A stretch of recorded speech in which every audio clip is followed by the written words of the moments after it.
What's up guys, this is Steve for Android at Night, and today I'm going to be showing you 10 great free Android games for October 2016. So sit back, relax, and I hope you enjoy.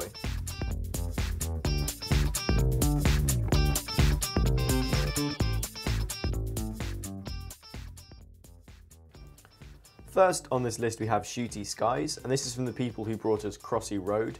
It's very similar in that it's incredibly simple and incredibly addictive, and it's got really cute blocky style graphics. It's effectively a reimagining of Bulletstorm, so you have to fly your little ship around and destroy enemies and dodge their projectiles. It gets really manic and difficult really quickly, so it's a very satisfying quick play game. There's loads of different crazy enemies, like different TVs and phones and memes, and there's also different power-ups and stuff to pick up along the way.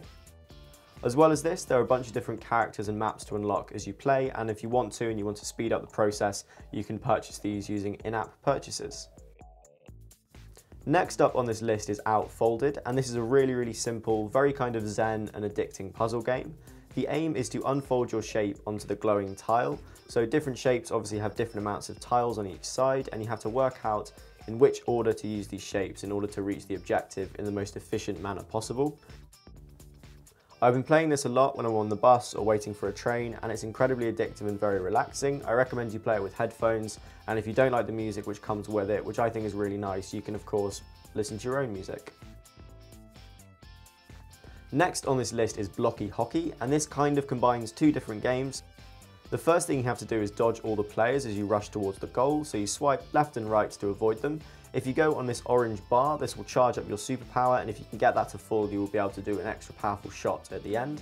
And then the second part of the game is obviously shooting.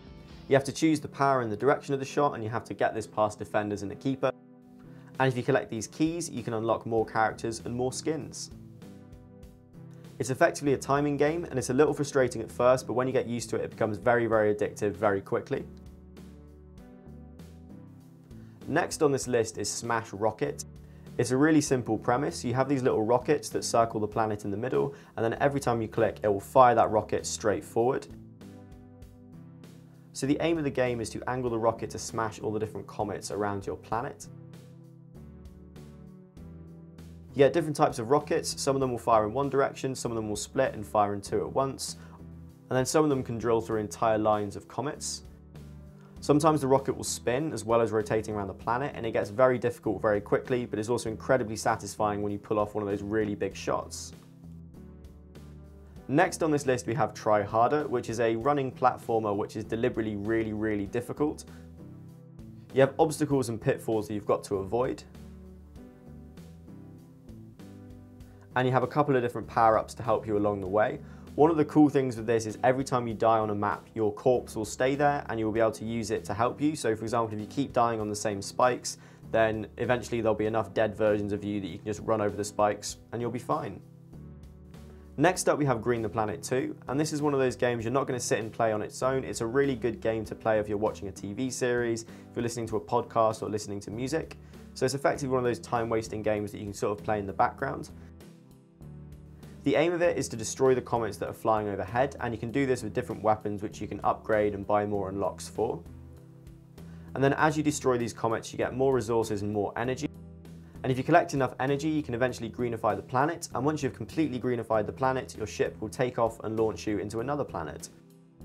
It is very repetitive, so if you're looking for something a little bit more action-based, you're probably not going to enjoy this, but if you do want something you can just sort of play in the background and just relax on and enjoy the graphics, then Green the Planet 2 is really good.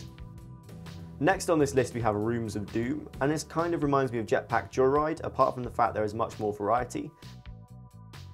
You're helping a mad scientist to test different types of minions, and you test these minions in different types of rooms, so each room is effectively a small mini-game. There's a bunch of different minions to unlock and build, and there's also a bunch of different rooms that you can build as well. You keep going through these rooms again and again, and each time you go through them they get harder.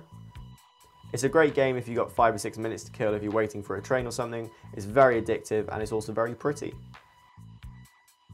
Next on this list we have Alto's Adventure, and this is a bit of a favourite of mine from a while back, but I recently reinstalled it and started playing it again a lot. You're a snowboarder chasing down a hill and you have to collect your llamas. As you collect llamas you get more points, and you can do tricks like backflips and special landings. There's different power-ups like a coin magnet and one that will make you float. It's very, very simple, very zen and very addictive, and I think the graphics are just beautiful. There's also a zen mode you can play in which there are no points, and every time you wipe out you just start again in exactly the same place. So if you want to just relax and listen to the music, this is a really, really nice game. Next on this list we have Sonic Surge 2, and in this you play a spaceship racing through a sort of 3D rendered landscape. You've got to avoid the obstacles and collect all the blue coins. It's a little bit like Speed X 3D, except this is harder by magnitudes. It also runs really nicely on older hardware, so if you have got an older phone, you should be able to play this at full speed.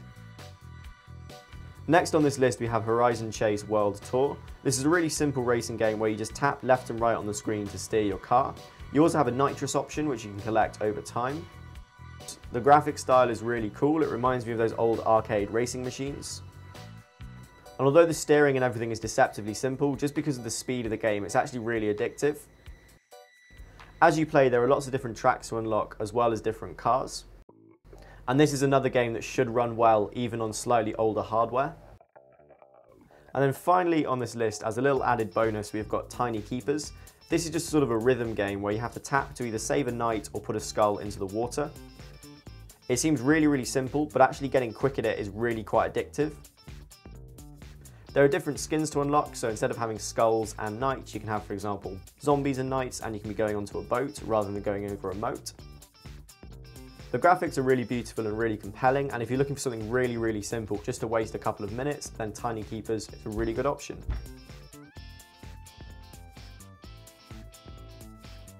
So there you are guys, I hope you enjoyed that top 10 list. Let me know in the comments below which games you've been playing this month. As always, please like this video if you've enjoyed it, and remember to subscribe if you haven't already. You can follow me on all my social media whatnots with the links in the description, and as always, I will see you guys in the next video. Peace.